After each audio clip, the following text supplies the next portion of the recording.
It's race day here at Imola. Welcome to the start of the Fanatec GT World Challenge Europe, powered by AWS Endurance Cup, and we are set for qualifying.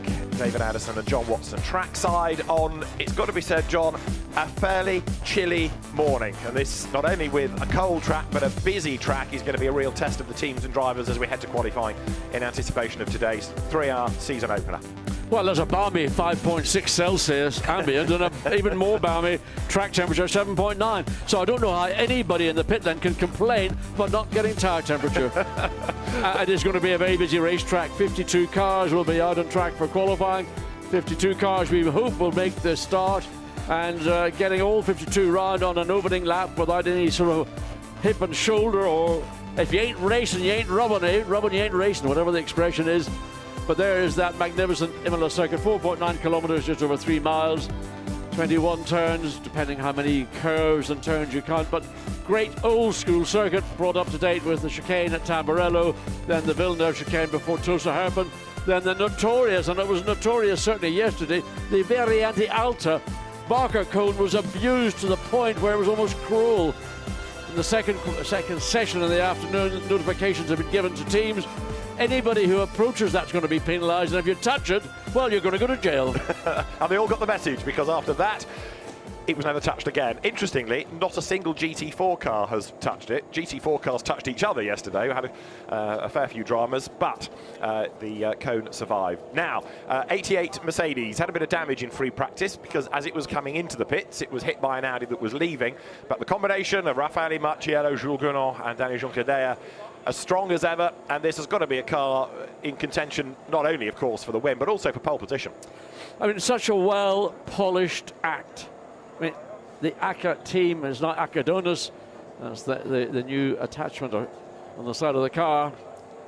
They just do an outstanding job. And, of course, we know what a great car their Mercedes-AMG GT3 is. Again, in conjunction with Pirelli, have brought a further upgraded tyre for the 2022 season. Appears to help the mid-front engine GT cars a little bit more, especially on that initial out lap, or maybe second or third lap. We had these very, very cool temperatures on Saturday, and the mid-engine cars were struggling to get their balanced temperature front to rear, whereas the mid-front engine GT cars seem to benefit from that, mainly the Mercedes and the Aston Martins. Now, one car around which a huge amount of attention is going to centre is this. It is number 46, which means to most people in the world, Valentino Rossi. He is not here to make up the numbers. He's not here on holiday. He is here to start a GT career. He's called time on 2 wheels after 9 World Championship titles, and now he wants to be taken seriously as a GT racer. And the fascination in qualifying, of course, is that really we're going to get a chance to see just how good he is, in as much as for one 15-minute segment, it is only him behind the wheel. We know where his time is going to put him in relation to the others, and that's going to be really interesting. Well, he's got 2 great teammates, Imola and Fred Vervisch, both real hot rods in anything you give them but here, particularly in a WRT Audi. So they will create the benchmark time for Valentino to focus on. Now, he got down to a mid 1 minute 41 in practice, and that's our pre-qualifying session yesterday afternoon. A very good effort.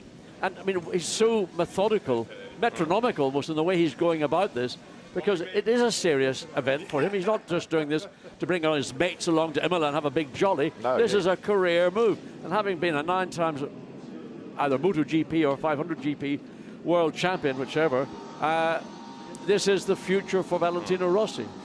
Imola there, one of his co-drivers. We've just been looking at, as John was talking, the Sky Tempesta Mercedes. Now, same drivers, but a different car for the Sky Tempesta racing team. They've switched the Mercedes-AMG GT3 away from the Ferrari, something else to get used to. We've got some new names coming in, some new cars, because the Audi R8 is the latest, the Evo 2. Number 63 on a Lamborghini, well, that's familiar, but it's the Emil Frey squad carrying the number this year. And Jack Aitken, welcome back to the championship after his sizable Spa accident, joined by Albert Costa and Mirko Bortolotti, who has won for every other Lamborghini team he's driven for, be it FFF Racing Team or Grasser.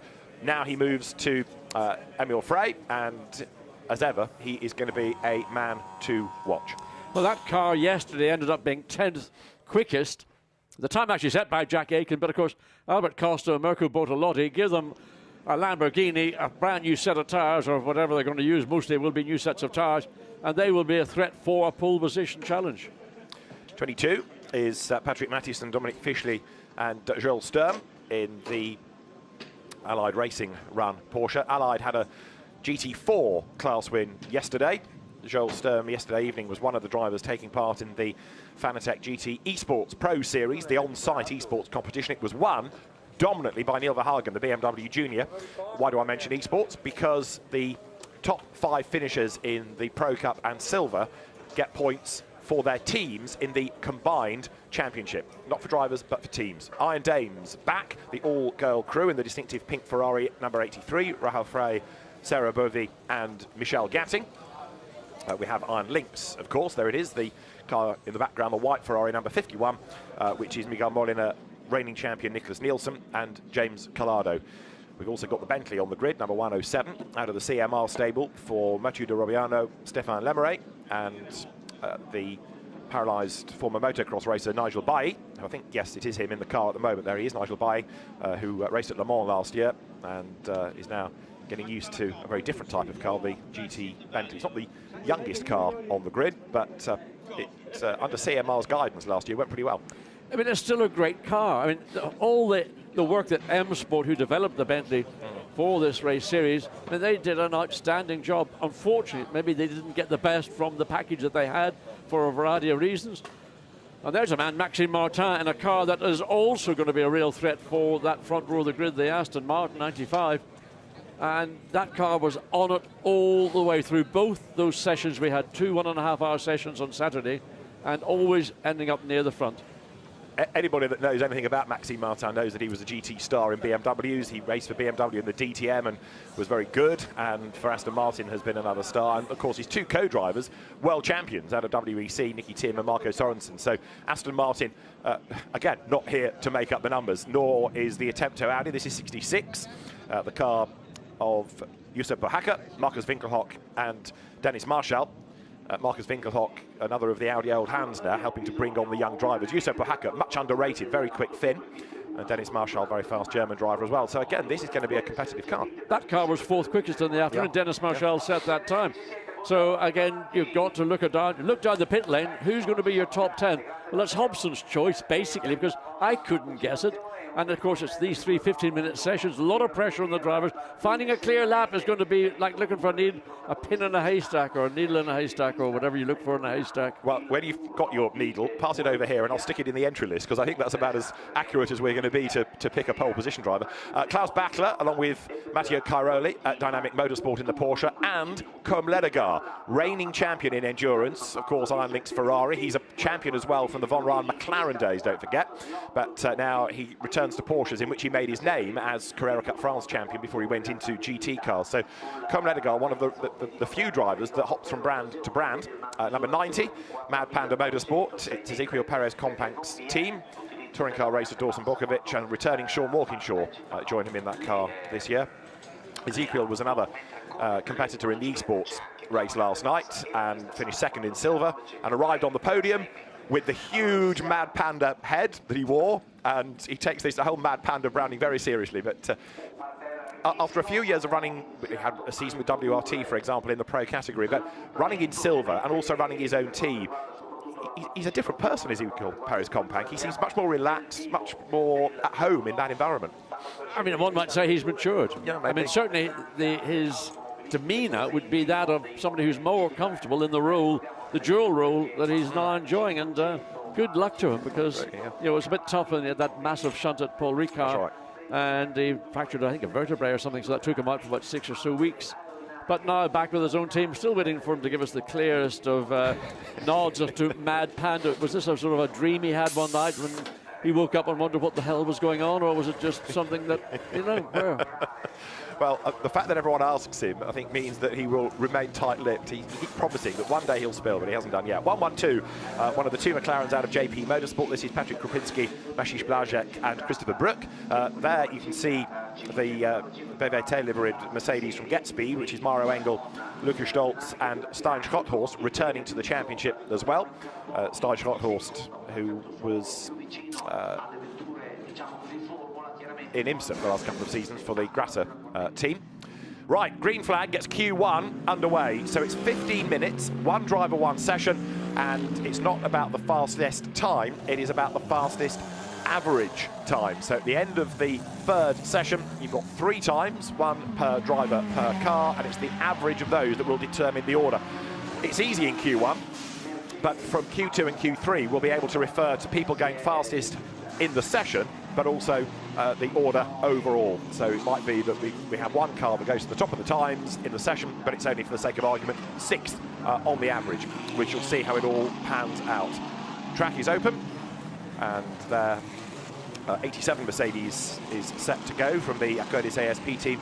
Thomas Omotka, Konstantin Terashenko and Casper Stevenson, who was mighty impressive in the Gulf 12 Hours in his first outing in one of those cars. So another driver to keep an eye to is Casper Stevenson in the Silver Cup entry. Quick word about the classes. Pro Cup, as it says, it's largely factory teams or factory supported teams with pro drivers. The Silver Cup is for the young guns, as it were.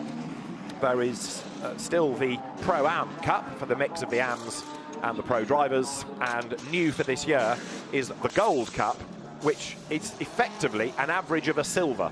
So what you have is a bronze, a silver, and then either a gold or a platinum graded driver.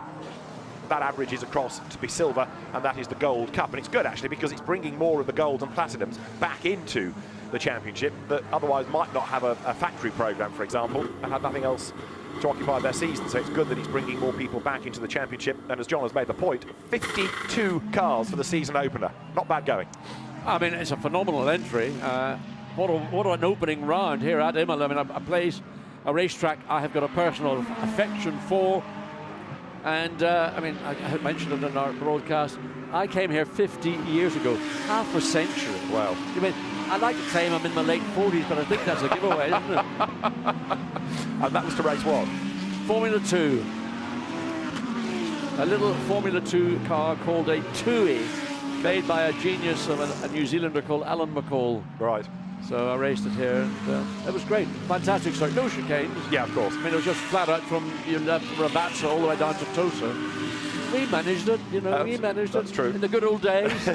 When men were men. I mean, the circuit has inevitably changed, partly because of the events of 1994, partly because of needing a Grand Prix venue again here, and the safety elements that modern-day Formula 1 requires. But the essential layout of the circuit remains familiar.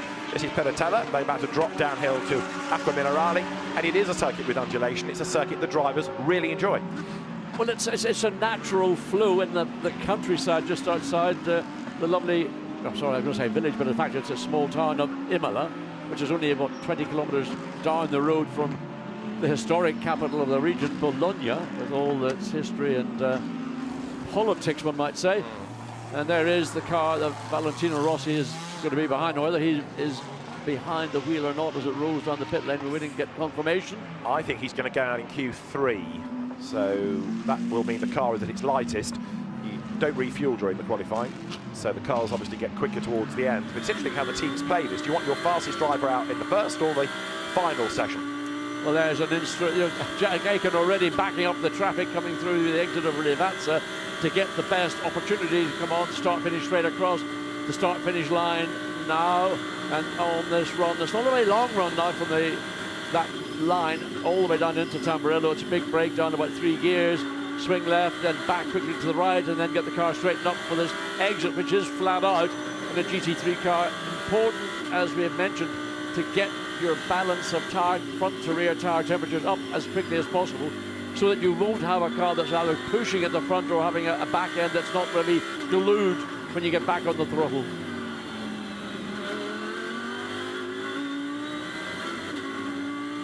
So laps in the 140s are what we're anticipating, and Jens Liebhauser was the first driver across the line, switching to a Mercedes for this season. We'd seen him in the past for the Boutsen team, but he's now at Winwood racing with Lorenzo Ferrari and Lucas Auer.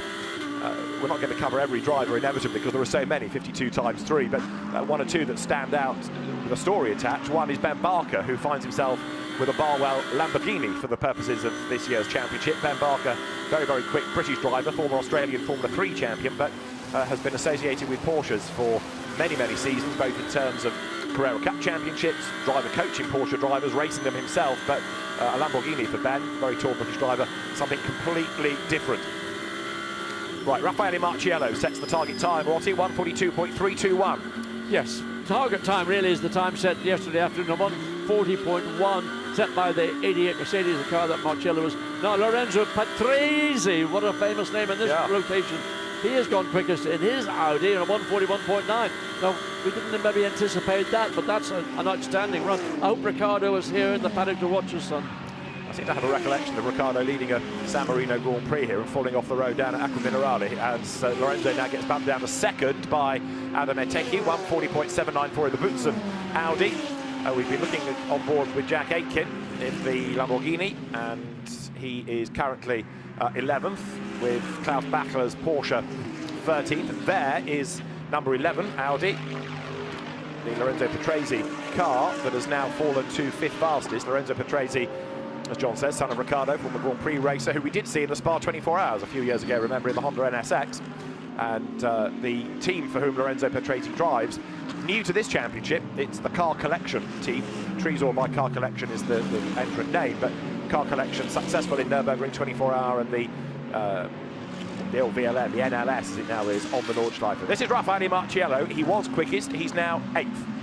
And he's going to have the same issue that pretty much everybody around the racetrack has got, and that is traffic is just behind the 38 Joseph McLaren, and it's running up the back of one of the Attempto Audis as they come down to complete yet another lap.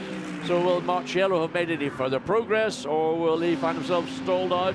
Currently in 9th position, but has gone elevated up to second, 1:40.9, 0.2 of a second or so just under. But it's Christopher Haase right now, purple.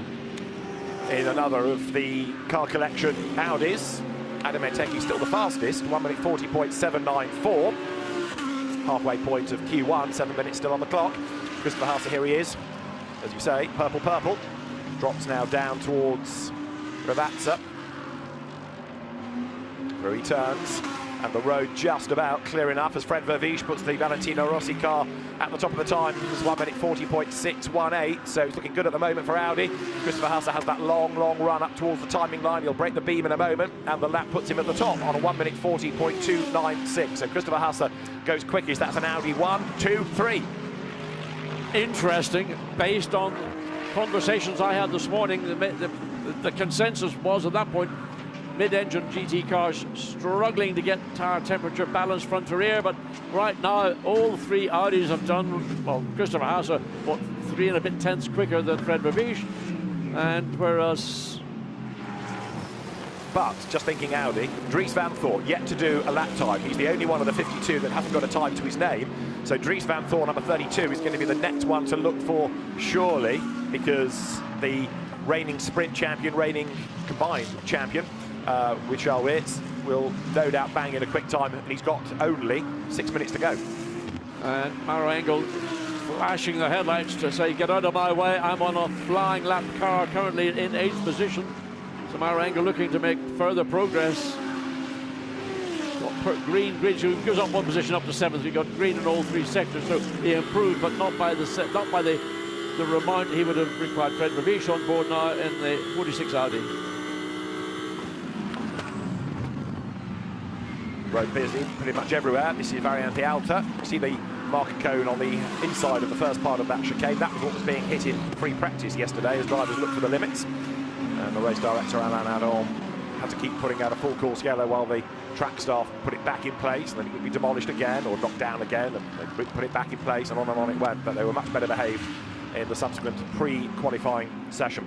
Right, Dries Van Thor's first lap was a start-up lap, a 1:45.090. This is Christian Klein looking quick. Currently 4th quickest, waiting to see again, is there any further improvement from the McLaren. Christian Klein comes across the line, remains in that 4th on 1:40.7.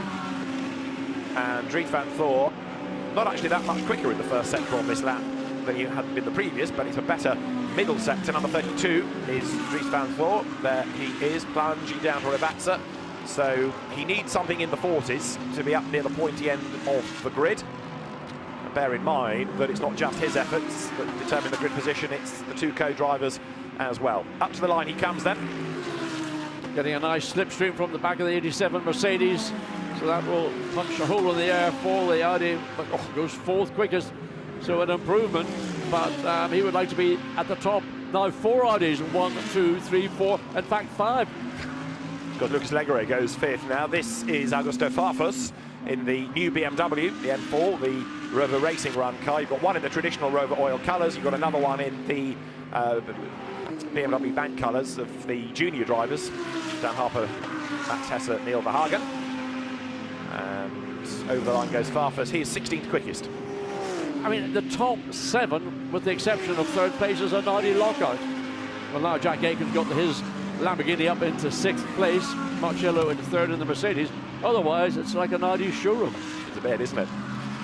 So Raffaele Marciello trying to break that dominance by going 3rd, but this is only 1/3 of qualifying, of course, and it's all down to the average of the 3 drivers to ultimately determine the grid. Maxime Martin then is currently 11th in the Aston Martin, but this should be an improvement with 2 personal bests, and he goes 6th fastest then in the number 95 Beach-D AMR Vantage.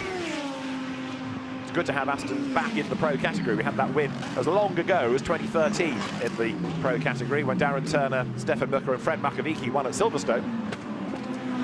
And I mean, clearly that's a car with the driver lineup in particular in the 95 Aston that has got a very good chance of getting a podium, if not a victory, because that car's pace has been strong all the way through. Did I just see a flashing yellow light? Yes, there's a waved yellow flag.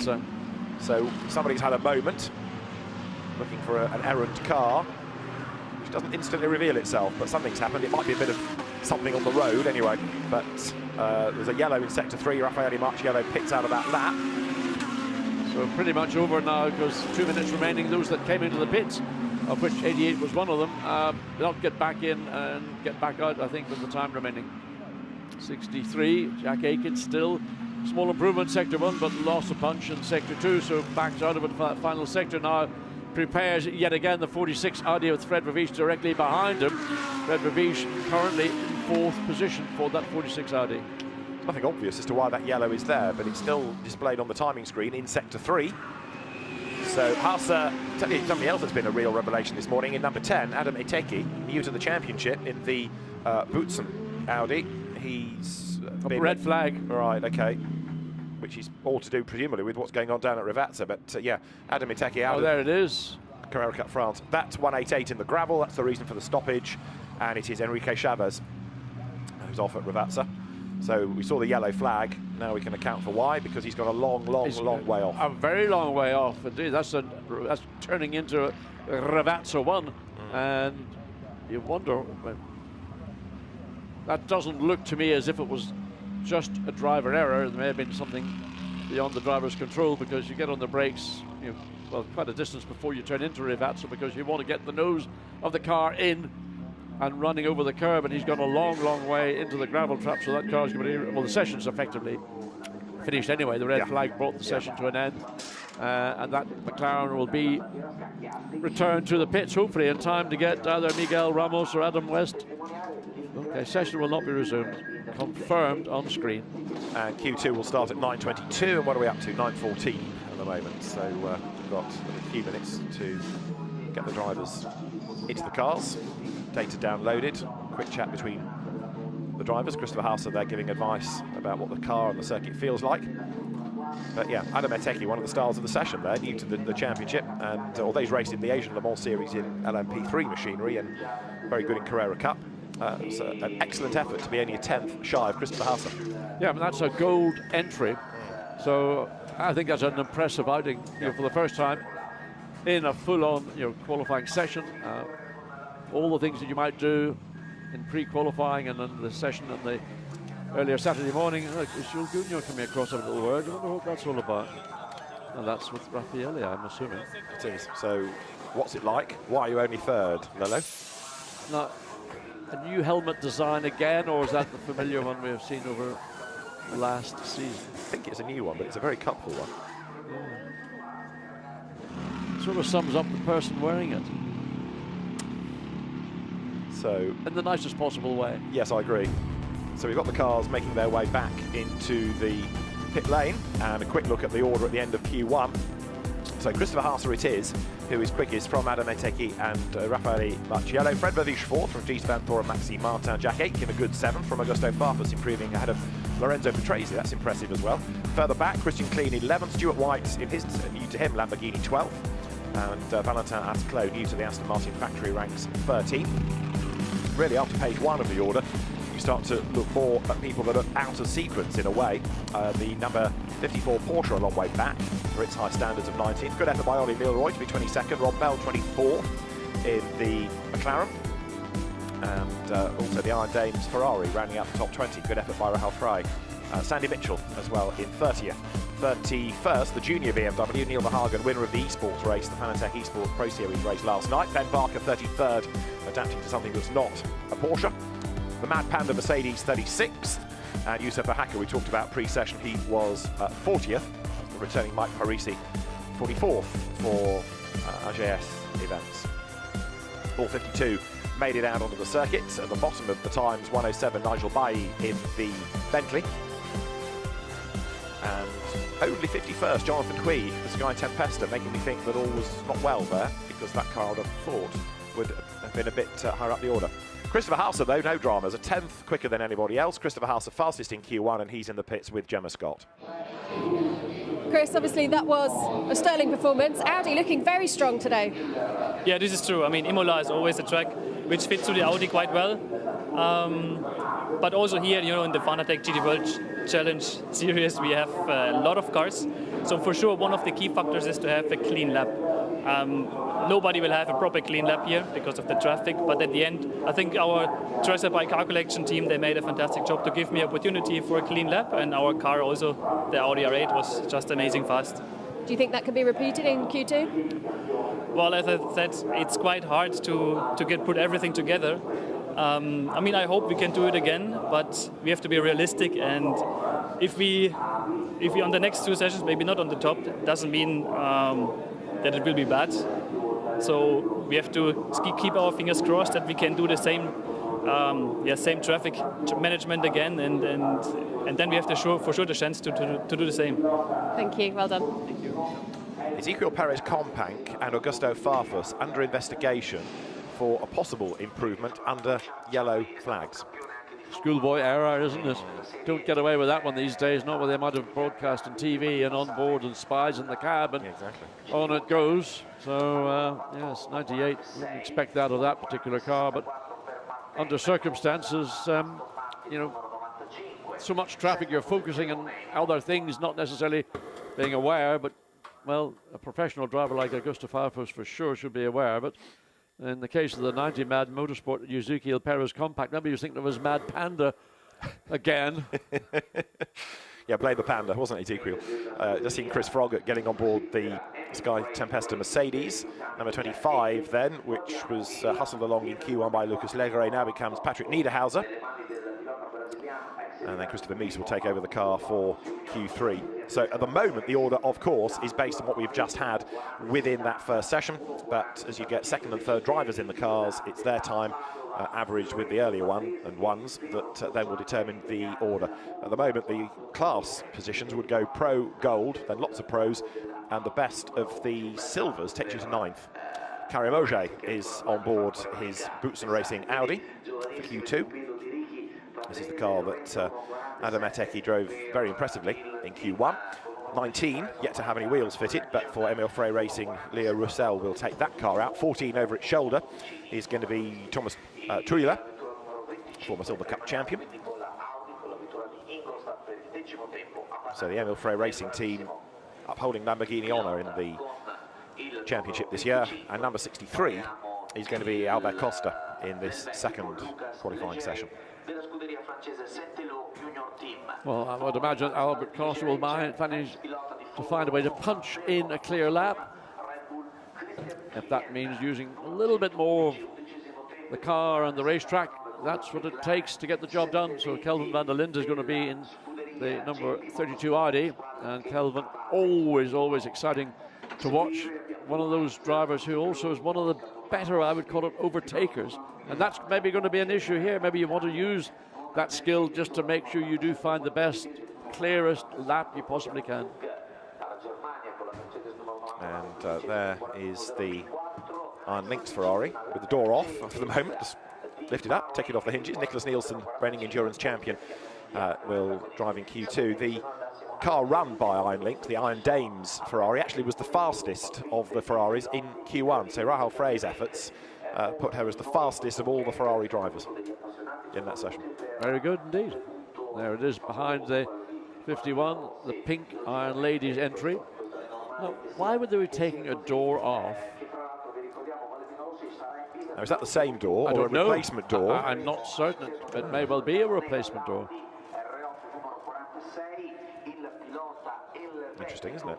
You don't get that when you go and buy a 488 Ferrari, do you? You have to pay for a door that's permanent. Yes, if your road car had doors easily detachable like that, you might panic. Dominic Fishley for Allied Racing in the 911. Ready to go.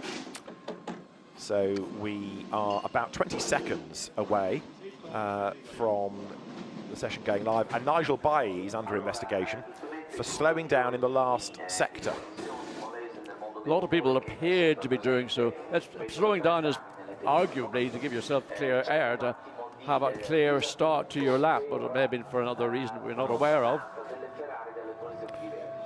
Number 52 Ferrari is out of the AF Corsa stable. It's the only AF Corsa Ferrari actually this year. Louis Machiel's driving it. It's the entry that is in Pro-Am, which Louis Machiel's has won a number of times over the years. And number 21 Ferrari, oh sorry, that's the other AF Corsa entry, forgive me, Cedric Sprazzioli is at the wheel. Right, green flag is shown, and those on their toes, eager to get out on the circuit first with, I think it was 54 Porsche that was ready to go. Car, yeah, sister car with Dynamic, yeah. Those 54 ready to go in the hands of Comme Ledegar. Again, the two JP Motorsports Lamborghinis going out line of stone. Did that Q1, just done the same here Q2. Yeah, the sister Dynamic Porsche, Mauro Calamia was the one that was out first. So yes, that was the car we saw blast out at the head of the queue.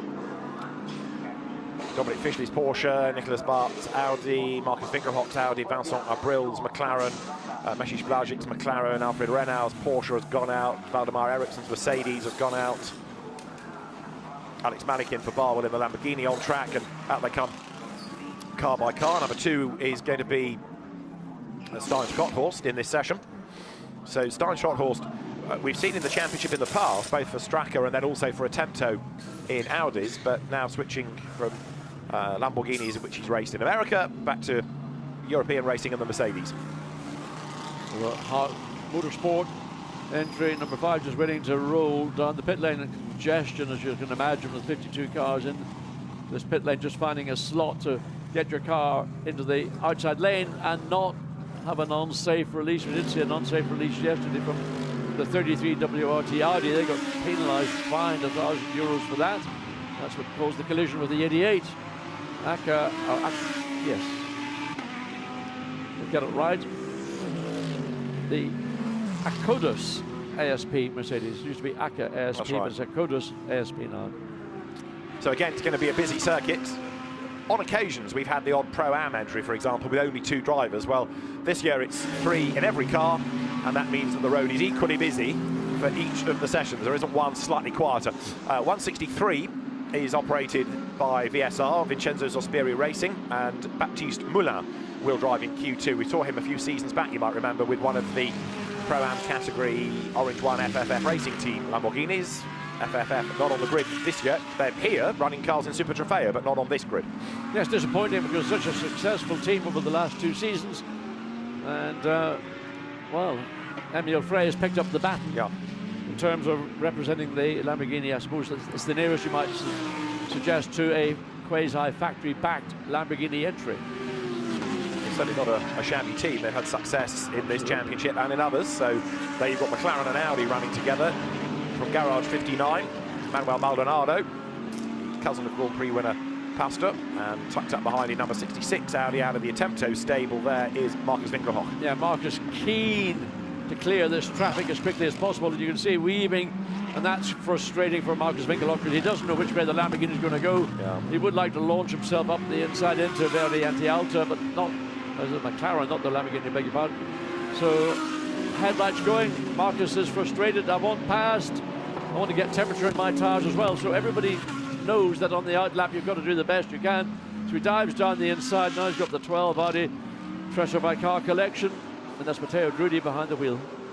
Andrew Howard in the woolly hat, the ice cream magnate. Beechdene is a fine supplier and maker of ice creams. Andrew, great enthusiast for his racing. Started off in minis, in Mini Amelia racing in the UK, and then moved up to GTs, British GT champion with Johnny Adam.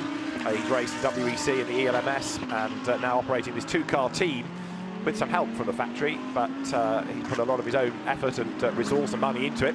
25 Audi. Hustles on. That is Patrick Niederhauser looking good in the sectors, John. Yeah, purple, so this could be the first serious lap. We've already got a 142.8 from the 56 Dynamic Motorsport Porsche. So expecting to see this Audi continue on its way as it drops down the hill. And coming up behind the WRT Audi, the Gulf liveried car, so just about, oh, he's backed out of it. He's backed out of it. Purple, he backs out of it. Tries again now, but there must have been a good reason for that. Just quickly to try to tidy up the demise in Q1 of Enrique Chavez. Apparently there was a car that went very, very slowly ahead of him and he had to try and dodge around it. We now know that Nigel Bailly is under investigation, so it may well have been him that suddenly slowed, and therefore Enrique Chavez had to try and dodge around and hence went off the road. So bit by bit we're getting there as the cars then have in this session 9 minutes and 36 seconds still to go, and the best time of Q2 has been posted by Nicholas Nielsen, and that therefore means that Ferrari 51 is quickest at the moment in the Q2 element, and on the average change that because now Hugo Valenti has gone fastest, and that's an Aston with a big problem. It has a big problem. It is coming down into Acqua Minerale, and is that going to see a yellow flag? Would it even see a red flag, because where the car stops might be considered to be in a hazardous position? So that's frustration for everybody who's on. Or there we are. Actually, I'm not sure whether that's down at Acqua Minerale or actually at the exit of Tamburello. I thought it was heading down the hill towards Acqua Minerale. It's Teo Nue who is at the wheel of it. Teo Nue has stopped. Vincent Abril fastest in Q2. He's just on a 1 minute 40.325, number 111 McLaren. And quickest on average now, the efforts of Christopher Hauser and Matteo Drudi in Audi number 12. So completely different cars, topping the times in the individual portion of qualifying and on the average. So we've got a yellow flag in sector 1. Is that a tyre that's rubbing, or is that a red flag? There we go. Well, the car's moving, but maybe there's something on the road. But the race director has called for a stoppage with, what have we got left? 8.5 minutes. It's probably the right, in fact it is the right decision, and I think that might be a right rear tyre down. It's causing a rub. It looks, yeah, or a suspension that's causing the wheel to be out of alignment and catch on the bodywork. It looks like a rear tyre has gone down from what we can see. Coming back at Arella, yeah, but look, you can see the tyre is just about to depart from the rim. So you want to slow it down, because not only will you potentially damage anything in the wheel arch, but all the bodywork, the carbon fibre which runs between the wheels, you don't want to be rubbing that away, because that has a contribution to the airflow. Oh, wow, up the hill. I just turned out of Piratella. Now, did he run too wide coming out of Piratella? You can see immediately there was a massive amount of... So there also 77. Was that a contact? Was that two cars getting together, or was which part of the racetrack? Give us a wide angle that we can see. That looks like Tamburello, doesn't it? Coming out of Tamburello. It is, yes. So was that a contact between the Lamborghini and the Aston Martin, or is it just totally incidental? That's certainly enough reason to put the red flag out, to have the Lamborghini there on the exit. So appears it might just have been coincidental, but also both cars are sort of a yellowy and black colour. I wonder how that. I mean, what were the odds? I mean, what are the odds? Some witchcraft going on, yeah. Yeah. Right, so Teo Nue limps it back.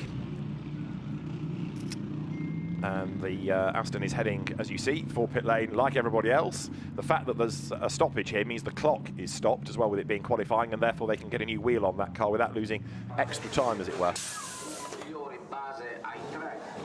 And apparently there was no contact, but he did report an issue not long after leaving the pits. So that perhaps was why we saw that rather worried face of Andrew Howard in the pit bunker, studying data, if there'd already been a call over the radio. But the news we have from the team is that there wasn't any contact, but there was an issue being reported early in the lap.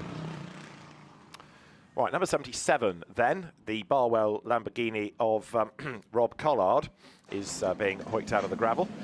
In what, I was talking to Rob this morning, he says it's his only race of the year. He's got no other plans. He only got the phone call for this about 10 days ago because Adrian Amstutz, who's the regular driver of that car, couldn't be here because of business commitments. So Rob changed a few plans, one of which was to do with sorting out a very painful shoulder, and got his race suit and has come back to Imola, which is where his GT career started, of course, 2 years ago. A season in which he drove in Europe for Barwell and won the British GT Championship for Barwell as well. 97 then has made it back, and a new wheel and tyre can be fitted. Yeah, it's going to be fitted in the garage. I think they want to have a look around that right rear corner to see has there been any other reason for what we then saw was a massive amount of tyre smoke, the body rub and the tyre. So they want to check that out, because if there was an issue, that was a radio communication. They need to be sure that there is nothing that needs to be repaired. So when we go live again, it will be 8.5 minutes, but of course of that you're going to lose a good 2.5 by trying to get out of the pits and do an outlap. So you're not going to have too much time. It's going to be all a bit frantic. In the session, as we'd said, Vincent Abril the fastest. On the average, it is the Hase Drudy Giotto Audi that's the quickest. And the average time is 0.2 quicker than that of Christian Klein and Vincent Abril that so far have driven in 111 McLaren. Mauro Calamia's Porsche that had a spin yesterday, and there's 54 that had some damage yesterday. It was assaulted down at Ravazza. Rob Collard's on his way back. So it just was a little spin on the exit of Tamburello, but they ended up in the gravel, needed a snatch vehicle to lift the car clear of it. Now Rob juking backwards and forwards to try and get as much gravel from the car, the low. I mean, the amount of gravel you pick up when you go into these traps is significant. But he doesn't want to lay it all over the racing line. That would be his next concern. Hugh Chamberlain, great sports car team owner of seasons past, used to have a principle that if any driver put the car in the gravel, when the team had cleared out the gravel, they would weigh it, and the driver had to buy an equivalent amount of beer for the team to say sorry. He said it's amazing once we've done that, how few drivers go into the gravel. And they chuckled at the thought of it too. Indeed. Yeah. Right, queue of cars getting longer. Fast lane is open, so we aren't far off getting the session underway. As soon, really, as Rob Collard's got the car back into the pits, we can go live once more, because then the road's clear. There's the number 2, Maro Engel, Lucas Stolz, and Stein Schornhaus. So another potential winning car, but the best Mercedes in this session is the 57, and that is the Winward Racing. So where is the 88 and where is the number 2 in this session? Yeah, as yet, I don't think they've really been able to do a proper time. Yeah.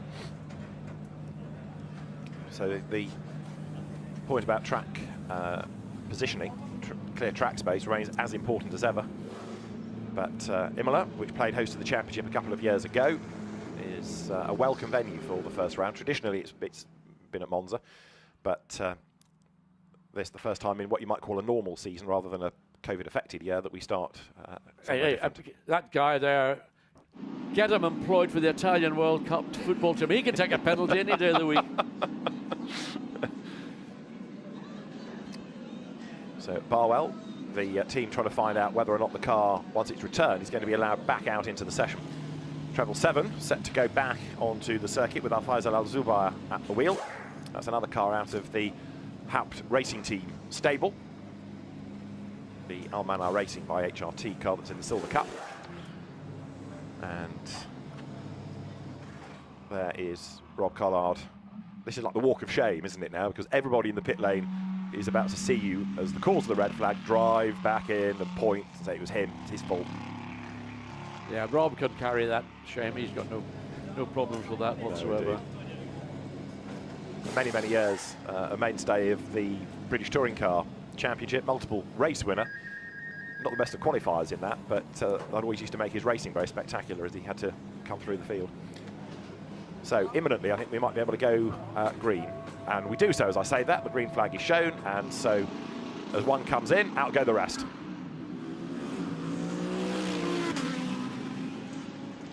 So Rob Collard arrives back, full of apologies. There you can see the gravel. Well, the fortunate thing is those sets of wheels and tyres will be removed anyway in a fresh set of rubber. It's how many minutes to go? 8 and a bit? Yeah, it was 8.5, wasn't it? Yeah. 2 minutes roughly for an out lap. And then finding a clear lap with the traffic as congested as it presently is. It's going to be a sort of a messy end to a sort of unfortunate session, the middle session. Red flag because of 2 cars ending up, one in a gravel trap, the Aston with a right rear tyre. Maybe a suspension issue causing that. I mean, with only 15 minutes, it does remind you again of the importance of trying to do a banker lap early just in case. Remember last year at Spa, Dries van Voor did not get a lap in his part of qualifying, and therefore, because there were only 2 times, not 3, the car had to start at the back behind those that had done 3 times for an average. So, you know, it's all very well trying to leave it late and try to second guess what the circuit might be like, but if anything goes wrong like you've just seen, it can change the plan totally against you. Well, I mean, basically, to cover your all bases, you need to fuel the car to enable each driver in each of the 3 qualifying sessions to run from lights out to checkered flag. But that means you're going to be carrying an additional weight, and you know, every 10 kilograms of fuel extra you carry, it's about 1/10.5 of a second per lap. So do you want to carry the additional weight, bearing in mind just how close the times are across the entire field? So teams may be trying to sort of run the minimum fuel and roll the dice that there may not be a stoppage, as we've just seen, or that traffic isn't going to become an issue. It is a gamble, and WRT got caught out by that very badly last year. That's right. So we're already at the 6-minute mark, still to run, as the cars come out of Tamburello. So how is number 46 doing? Well, in this session, we've not really had a representative time out of the car. It's driven by not just Valentino Rossi, of course. Fred Vervisch has been. Nico Müller is in. Valentino Rossi has yet to go. Nico Müller, part of the Audi attack on the DTM for a number of seasons, but knows about GT3 spec cars as well, not only from the recent rule change for DTM, but also from doing the Nürburgring 24 hours for a number of seasons. Rides the curve, comes down the hill. Heads towards Acqua Minerale now, clock ticking on down. And as yet, people yet to start lighting up the timing screen on a flying lap. Rob Collard has just rejoined in number 77. Well, I've only seen one green sector on this, will be the first flying lap for some cars. That's Jordan Witt. So I'd expect sooner than later to see this timing and scoring screen lighting up with green and purple, but so far, nothing. And then Nico Müller slows right down, gets clear track space. Now with 4 inflated tyres into the session again goes number 97, Aston Martin. Less than 5 minutes to go. So those that haven't got a time in need to dig deep here. Including the 88 Mercedes. Valentino Rossi looks on.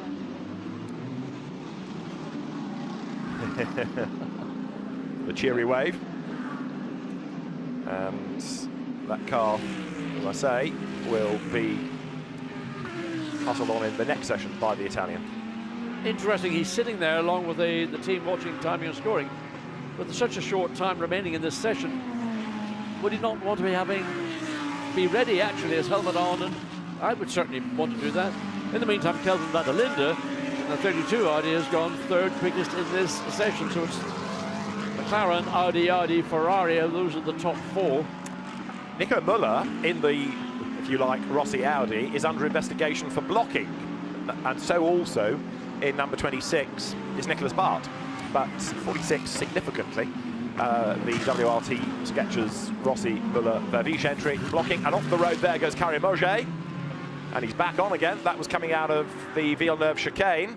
This is how he did it, John. Oh, look, he's way too quick into the Villeneuve chicane and does just about the best job he can to get the car from getting into contact with the barriers, but you could see the speed he was carrying. When other people were on the brakes, it looked like he had still yet to do so.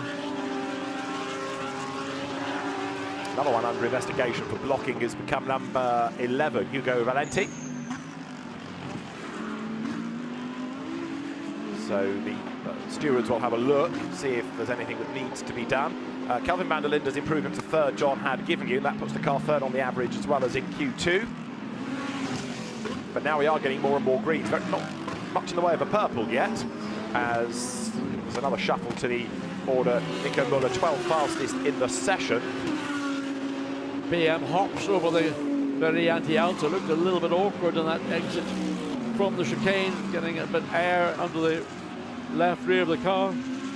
Now hard under brakes into Ravazza 1, and then the quick sprint down to Ravazza 2, and then it's flat out all the way for the best part of almost a kilometre before you get down to Tamburello.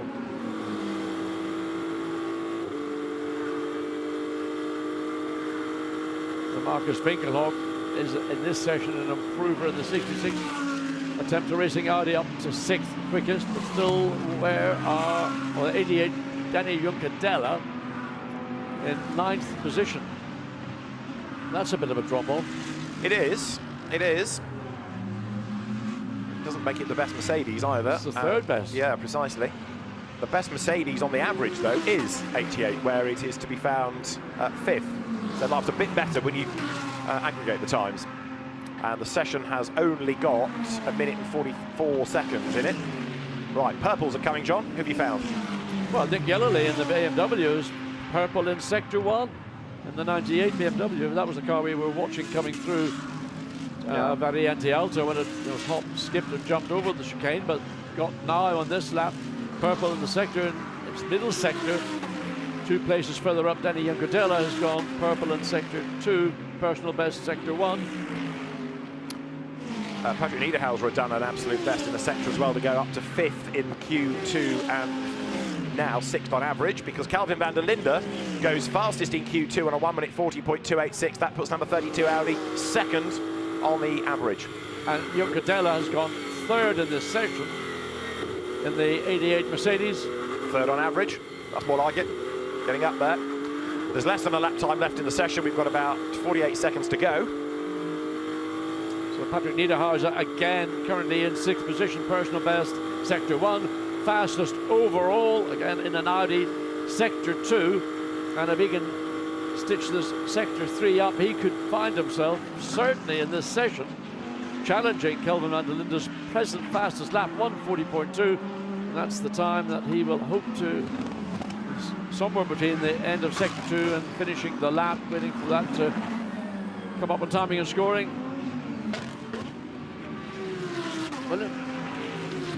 So number 25 looking very rapid, Patrick Niederhauser. He'd already done an absolute best in the middle. The car is 5th, but it could well be an improver within the session. Then as he comes up to break the beam, now goes through. Patrick Niederhauser's lap actually was slower because he lost out in the last sector. He got stuck in that traffic.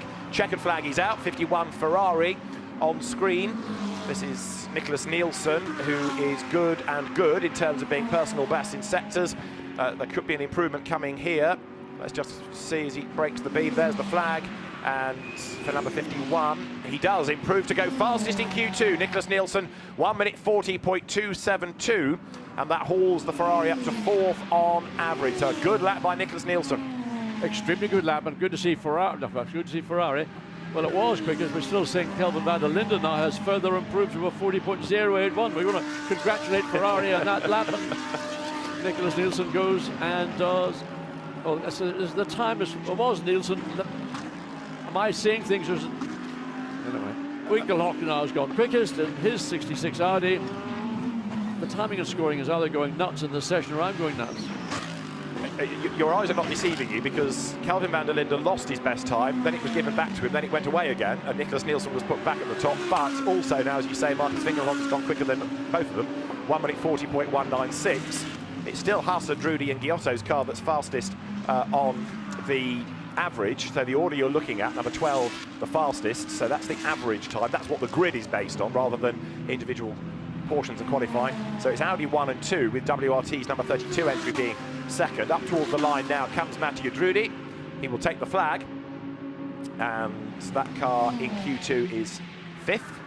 But an improvement comes from Patrick Niederhauser now as he takes the flag. He goes fastest in Q2, and that brings 25 up to 2nd on the average. So the order there, you'll see Patrick Niederhauser on that graphic shown number 25 as 2nd. That's the average. He's fastest in Q2 by 92 thousandths of a second. 6 Audis in the top 10. I know we heard that it was a bit of an Audi circuit, Christopher Hauser said. Yeah. Well, he's not wrong. absolutely spot on the money. There we are. Go on, Mad Panda Racing. Sean Walkinshaw behind the wheel in this stint, returning from having been racing out in the Far East for a number of years. Tell you what, the flights down to Imola, down to Bologna, a lot shorter than going up to Japan. True. That is true. Yeah. If you can get through an airport now. So the session at an end, and we've got Q3 to come as their number 90 Mercedes drives back. The Mad Panda entry that Ezekiel Perez Companc drove. Sean Walkinshaw has just driven, and Dawson Borkovic will take it over. So then, this is how we stand on the average at the moment, with number 12 Audi being the fastest by a 10th. Patrick Niederhauser has just been quickest in Q2. Then Calvin van der Linde brings number 32 Audi up to 3rd, ahead of Vincent Abril and Nick Yellerly. Nico Müller 6th, but under investigation for blocking, ahead of Nicholas Nielsen. Nicholas Schull going nicely from Marco Sorensen in the Works Aston. And then Danny Junkadea rounding out the top 10. Quick look further down, the Jota McLaren 19 in that session. Ollie Wilkinson at the wheel of it. Keep scrolling, find number 50 that Max Hesse, part of the BMW Junior programme, has put 23rd with his junior teammates Neil Verhagen and soon to be in the car Dan Harper. The Iron Dames currently 27th with Sarah Bovey's last run in the car. And for Garage 59, Manuel Maldonado 31st, ahead of Yanis Fittia. Miguel Ramos, the Garage 59 comes next, and Brendan Aribe 37th after the good efforts of Ollie Milroy in Q1. Further down, Sean Walkinshaw's efforts have helped put the Mad Panda Mercedes 44th just up ahead of Jordan Witt. Number 77 Farwell Lamborghini, of course, off into the gravel, so although it did rejoin, it's quite a long way down. But good news though for the Sky Tempesta Mercedes. Chris Frogger's got that car a little bit further up the order now to 48 as we get set for the final stanza of qualifying. 3rd driver set to get on board. Yeah, 24th at the start row of the grid. I mean, they'll be starting at the exit of Ravazza. Yeah. By the time the lead front row of the grid comes, the race gets underway. Such will be the size of the field. It's a long, long way back. So Iron Lynx Ferrari, good effort that by Nicholas Nielsen, who's got to get used to 2 different co-drivers. Alessandro Pierguidi not in the championship at the moment, and of course, as we've been saying, Conrad Edgar going back to Porsches for this season. Right, out steps Valentino Rossi then. The focus of attention. You don't have to go too far away from the circuit to find a huge amount of Rossi presence. There's the Valentino Rossi merchandise shop just behind our commentary booth. Fans here bright and early, all in their Rossi regalia. As you can see, the attention on the balcony on the terrace over the garage as Valentino Rossi gets on board then. And this really is, as we said at the start of the session, going to be interesting because we can monitor his times for 15 minutes and see where that puts him in relation to everybody else overall and in the class. Yeah, I mean, this is a tough point for Valentino because he's going after his 2 illustrious teammates who we know are capable of doing very quick times, Nico Müller and Fred Vervisch. And he will be measured by the time he sets in this session. So it will undoubtedly be, well, I would say, marginally slower than his 2 teammates. By what margin will be hard to determine. But getting a clear lap will be the key. And I know that if you're racing on MotoGP, motorcycles have got a lot more ability to use traffic or whatever because the size of the bike allows you. But with cars and the size, these are big cars. They're not quite the size you see in the showroom. They're about a third almost wider with the bodywork and all that goes along with it. So the space on the racetrack is considerably reduced compared to what he might be accustomed to in his former career. I'm interested to see where they deploy him in the race because I wouldn't have necessarily said you should put him in at the start where it's busy and you need to keep out of trouble. And normally you need your absolute flat-out fastest driver for the third stint. So to my eyes, the obvious one is the middle, but WRT may have a different plan. Well, they'll look at all the information they get. They may decide. I mean, I would be surprised if he did start the race, but I think the middle stint would be the obvious place to put Rossi, to allow him to get into a race that's been running for about an hour, and things will have settled down, and then put Fred Vavishin for that final hour, because Fred seems to be often the man that gets in for the final hour. A lap time was cancelled in that last session for Danny Juncadella for allegedly hitting the bollard up at Variante Alta. And Danny Juncadella absolutely swears blind he did not, so the team would like that looked at. So there might be a little bit more unravelling of Q2, but that, again, is perhaps why times were coming and going, because if people were hitting the bollard, the time was taken away. I was looking at timing and scoring, and all of a sudden I thought my eyes were going because I didn't realise that the time had been deleted. There's the 32. So Charles Weerts will drive that. Reigning sprint and combined champion. 2 years in a row, of course, the sprint title's gone to him and to Dries. It's great to see, isn't it? Such a strong field, not only actually in GT World Challenge Europe, but GT4 and GT2 that are here as well this weekend. Big entries across all the categories. I mean, that's a phenomenal achievement to in a sense, recover from the pandemic with such depth of strength across all the other disciplines. The GT4 and GT2 now, plus Lamborghini Super Trofeo. So it is non-stop. You can really barely draw a breath. Yeah. David, you've been speaking non-stop since 9 o'clock Friday, no, Saturday morning in fairness. Yeah. Do Friday. But look at this for a pit lane. I mean, just keep going. Supercar after supercar after supercar. And I'll tell you that there is hardly room to swing a cat in this paddock, because it is absolutely rammed with teams and with cars. Right, we are in business for Q3, and the first one out is Eddie Cheever in the, there it is, Sky Tempesta Racing Mercedes. And he's a bit lonely because nobody else has followed him. Oh, don't worry, he'll find traffic by the time he comes up, because by the time he goes on to his first flying lap, there'll be plenty of traffic going onto the circuit, believe me. Well, the next one out, another of the Mercedes, in fact, so Sebastian Bode goes. And the Bentley booms out of the pit lane. You don't have to see it to know it's a Bentley. I mean, it's absolutely thundering its way down into Tamburello.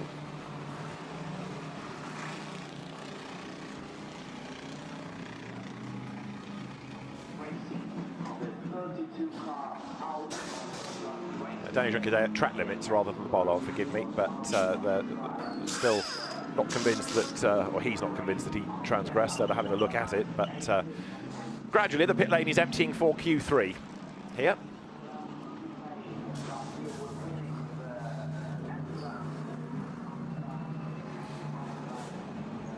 It's interesting, both McLarens still up on their axle, Yeah. their jacks, waiting for sets of wheels and tyres to be. So they're not planning on doing much more than a single run. As the 95 Aston likewise is being readied. Just nips up the final bit of torque going into that wheel nut. Such Sweet Thunder. Wonderful album by Duke Ellington. So Eddie Cheever comes across start-finish line. He's had a lap where he's been absolutely on his own all the way around, as Valentino Rossi on his out lap. So look at his eyes, looking down at the information, not looking at the road really. Well, he is, because just the eye line is slightly lower than that.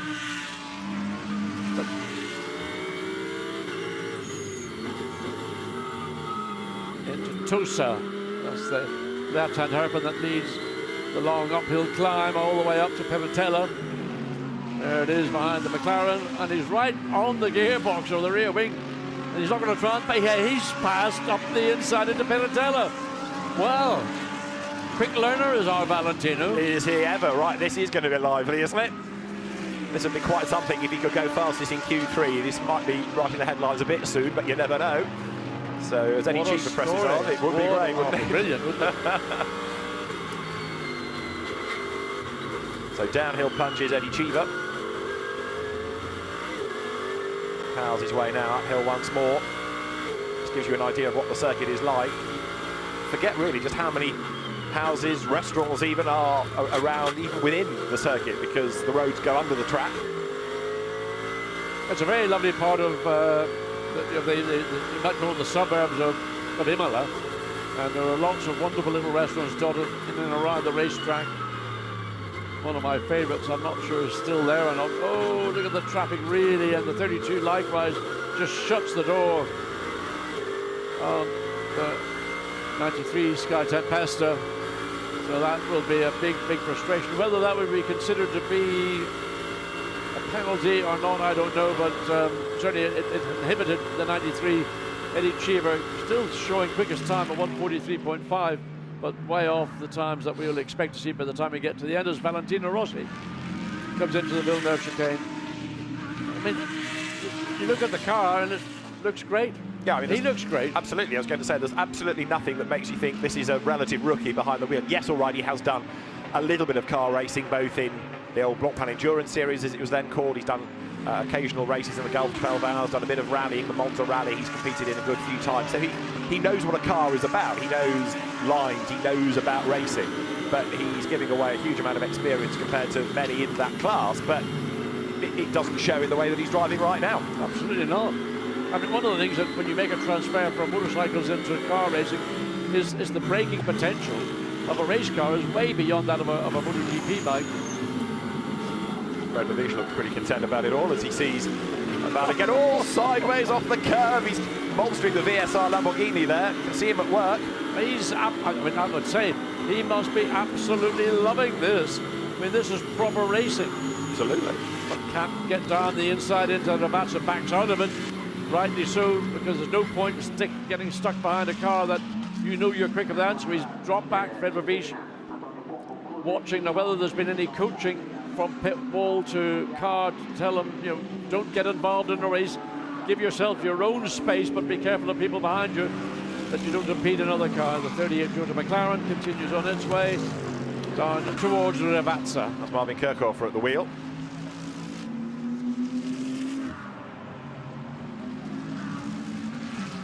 And we've just had a lap time cancelled for Dennis Marshall, number 66, for track limit abuse at turn 9. Okay. Well, turn 9 is up at Piratella. Okay. We were advised that there are two corners, Piratella and the Variante Alta. So the McLaren tries, almost had to run the curve coming down the inside into Tamburello, back to Valentino Rossi, who's got a little bit of air between himself and the Mercedes directly ahead. It's Kirchhofer in the McLaren, the 38 that's gone quickest to 139.8. Where did that come from? Fantastic. So the McLaren goes quickest in Q3. That dragged it up the order on the average now to go 4th. So Marvin Kirchhofer 139.892. Outstanding effort. Christopher Mies, by the way, has lost a lap time for track limits. Aurelian Panis has just gone 4th. And there Valentino Rossi comes now up through Variante Alta. Again, the car a bit twitchy though as he clips the curb. Of course, in a car you can use the curb where you can't on a motorbike as such. They've got a yellow flag at Tamburello, but that's come out after Valentino Rossi went through. So this is an important lap for Vale. It should get him up the order. Yes, and he gets up the inside. So, I mean, you think he's been racing a car for a season, not just this is first race. One thing going out and doing your testing, whatever you might do, is when you get into a race, and what's coming through to me is, here is a guy who's a racer. So did he back off, or what is he, just slightly unusual, running very close to the pit wall as he went across start-finish line? He was 10th, he's just been bumped back to 11th, but it was a good effort by Valentino Rossi. 1 minute 41.132. Charles Weerts has had a lap time cancelled for track limits. Bentley in trouble, and that's coming out of Tamburello, so we don't know what is the reason for that, but running slowly you can see off the line, so not really bothering anybody. Kirchhofer again. Looks like he's going to go even faster than that 139.8, David. He does go through on a 39.480, getting better and better and better. He's under investigation from a previous lap, though, for slowing down in the last sector. So maybe that was just to be on the safe side, to do another very, very quick lap. The yellows have gone in, so I think the Bentley was the cause of the yellow at Tamburello, but that zone is now clear, so the road is completely fine. This car is over half a second quicker than Jules Gounon in this session. I mean, that is massive. Absolutely massive. 7th on average then, right now. 19 Lamborghini, which is Giacomo Altue, very, very quick former Super Trofeo champion. I say former champion, you don't stop being a champion, you just aren't the champion of that year, but you know what I mean. He is a champion in Super Trofeo and comes towards Variante Alta now. We've got an absolute best from, is that Nick Katzberg in the first sector in the Rover BMW. Altway's looking at the traffic up the road, 6 minutes on the clock. Rossi down to 16th in Q3, but the car's in the top 10 on the average. Look at the traffic jam as we come into Rabat, so everybody now sees the traffic, backs off because there's no point running. There is the McLaren coming. Well, he's got the BMW running slowly, the McLaren's backed off. Also, I suspect, I would imagine Kekhofer, having done that amazing 139.4, has he got anything left in the tank, or will he pull into the pit lane and sit back and reflect in the glory? Let us see. It's been a mighty effort, but is it going to survive? Because, as I say, you've got Nick Katzberg looking good, 88 then. This is Jules Gounon, second in this part of qualifying, fourth on the average. And he's coming down towards Ravazza then now. Now, this lap for Jules has got 2 personal bests in it. And let's see as he heads now into the second element of Ravazza. I don't think the traffic's going to be an issue for him on this. That will be on the next, so this could be his last shot, really. Yes, it probably will be, but this is where you've got to stand up and be counted. Again, look how close he runs to the pit wall to shorten the distance, which is a sort of dog-leg pit lane. So Gounon, well, he's in second in this session and second overall in the fastest third sector for the Frenchman. So very good effort indeed. Yeah, stays second in Q3, but second on average is the big gain there, and that was a 1 minute 39.559, 700ths adrift. Dan Harper in the BMW. Well, he was up into 9th, just been bumped because Caroli in the 54 Porsche has elevated himself in this session up to 4th quickest, but Dan Harper in the new M4 Evo BMW down in 11th, losing 1 position in the space of having taken the time to say he'd gone up to 10th. Big slide by Rossi coming out of Variante Alta. That's his bogey corner, really. We've seen him getting up on the curb. That time it was just very sideways. And also we have Robert Renauer, 911 Porsche, losing a lap time for track limit abuses. Here to the timing line comes Valentino. Breaks the beam. And that lap should be an improvement for him. 30th in the session he is now. And the car's down to 13th on the average. So, as we get a replay here, that was the side. Wow. That was coming out of the chicane. Brilliant moment. Well, I tell you what, he's working hard. You can see what happens, and that he's got phenomenal car control. Absolutely. I mean, Fred goes, whoa, he got away with that.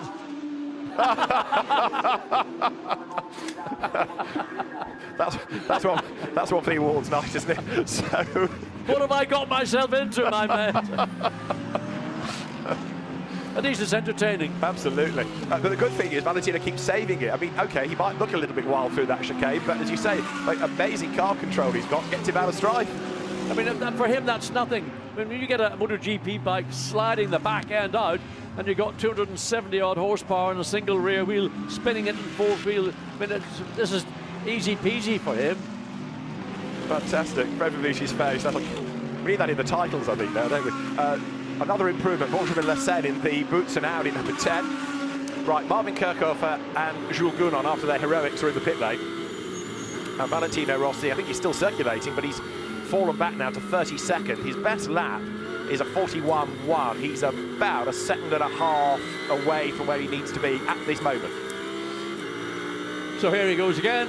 So he's going to run all the way through and again cuts the corner, but everybody much seems to do the same. And shortens the distance that he's got to make before he gets across start-finish line. So Rossi currently in this session 34th now. He got a personal best in sector 2, but nothing in sector 1 or sector 3. And the BMW there, look, number 50, Dan Harper, giving the impression that even though it's 12th in Q3, he's not given up yet. He wants one more lap out of this, and he will get one more lap out of this. 18th the car is on the average.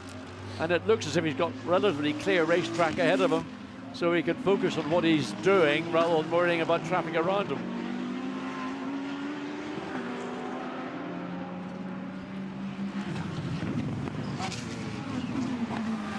Back up to Variante Alta. Everybody being very well behaved, having taken heed of the warnings from Alain Adam that any infringement with the marker cone will be penalised with severity, emphasising, underscoring severity. Like being back at prep school, isn't it? It is a touch, Yeah, but not 100 lines. Worse than that. Well, it's worked so far. Oh, we've got another yellow out of the first sector, so anyone that's got one last shot might be slightly affected by the fact you shouldn't be improving under a yellow flag. And it's a busy old circuit here. Look, steaming over the line. Frederick Schandorf in the Inception McLaren has just gone third. Now there, was that an overtake just before the yellow flag from number 71 Ferrari? That's Antonio Fuoco at the wheel, and there's a car in the gravel there, so you've just seen off to the left, car in the gravel bed. So that's why the yellow flag is out. But it's only a yellow, not a red. And Adam hoping to let the session run if he can. So, look left. Oh, there it is. There's there. the car. It's an Audi, but that doesn't narrow it down much. It's not 32, is it? It's not a Charles it was. car. It looked like 32. The colours were like 32. I didn't want to say it was. Oh. It is. Greece, is it? No, it's No, not. Charles Wirtz. Charles Wirtz. Charlie Wirtz. Oh dear. So 32 in the gravel. Well. It's the car on pole position, but it's in the gravel. Well. How often can I say well? I'm in the gravel, but not. He's stuck.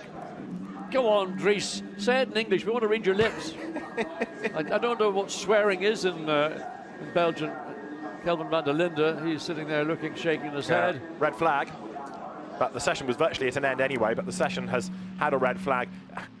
If nothing else, that makes people slow down, which perhaps they weren't doing otherwise. So the yellow flags were there, but if people aren't slowing down sufficiently, out goes a red, because that instantly means that people have to lift. And the session won't be resumed.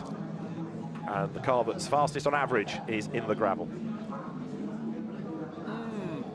Well, as a wise person once said. I've run out of wells. I mean, what is interesting to me is in this session, we've got two McLarens in the top three, albeit the 38 Mervyn Kirchhofer is under investigation. Car 107, the Bentley, also out at turn 2. So that's another car that will need to be returned. But everybody now coming back at the mandatory 50 kilometers per hour under red flag conditions. And that rather lonely single marker post still standing. What a soldier, eh? A trooper. A trooper. So we've got an Audi 1247, if you like, with number 32 quickest. But the efforts of Lucas Legere, Patrick Niederhauser and Christopher Mies second, and the margin between them on the average is 23 thousandths.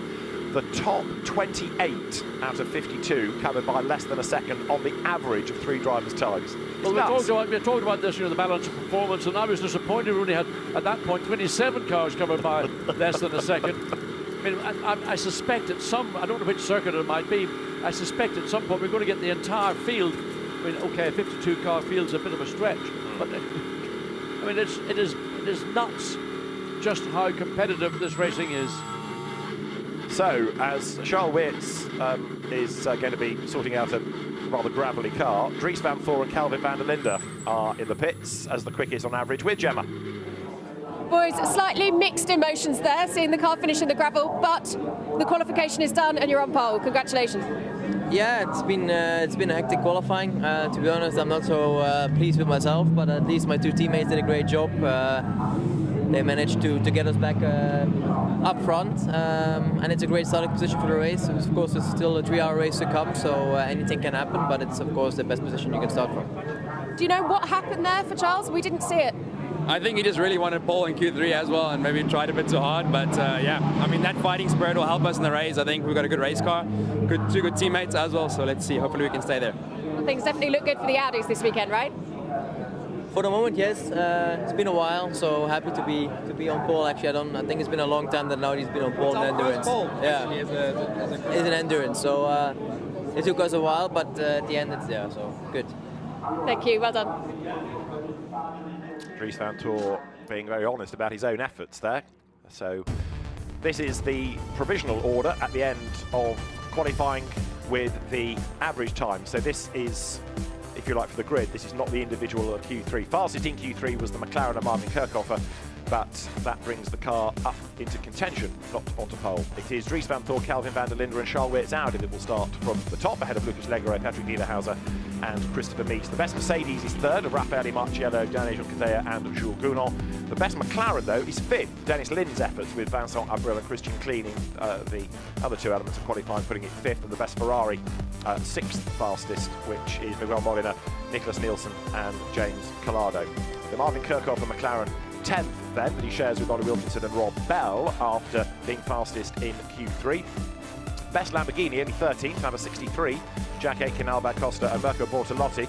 Relatively speaking, quite a long way down the order, therefore, and you can see as we scroll through how the different classes pan out as well, with, of course, the best of the pros being in the form of the Audi number 32, and the best of the cars in silver being 7th overall, Marius Zug, Nicolas Schurl and Alex Arca. We'll talk more about the gold and the Pro-Am Cups when we get racing, which will be at 3 o'clock local time. It's going to be another fantastic race, no argument about that. At the bottom of the times, number 77, Lamborghini. That was the car that had its gravelly moment. There are a number of teams, perhaps inevitably, still talking about whether the lap time should have been deleted or not, but the stewards will be kept busy in the interval now before the race.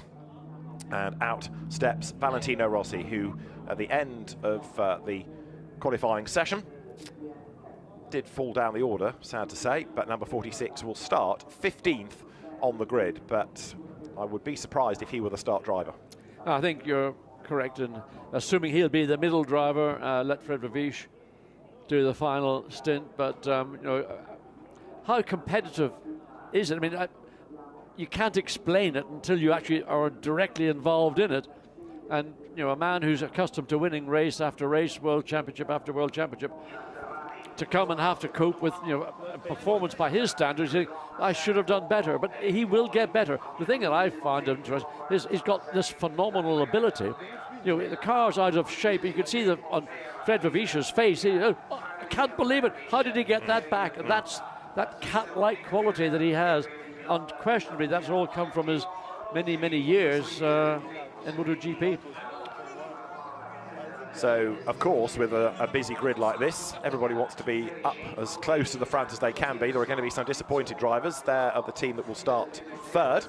Danny Jean-Cadea, frustrated, no doubt, about that time that was taken away from him, and he perhaps feels that that shouldn't have happened, but the data is there for the race officials to have a look at, so it might be a futile argument, but of course it's all what happens in the race that's the most important thing. Group photograph taken, and Valentino Rossi certainly impressing with the spectacular driving in that, and it might be that we can get a chance to hear from him. Well, the other thing, of course, I don't know how many circuits he will have competed on that are dual MotoGP and car racetrack circuits. He hasn't raced here, I think, since somewhere in the 90s when he was in his earliest days as a competitor. And our next endurance round will be, is it Paul Ricard? We've got Brands Hatch, it is, yes. Manicure, then Paul Ricard. So again, I don't know whether he's raced motorcycles on Paul. So it's a big learning curve on top of you know, getting into a four-wheel. Look at this, unbelievable. Way!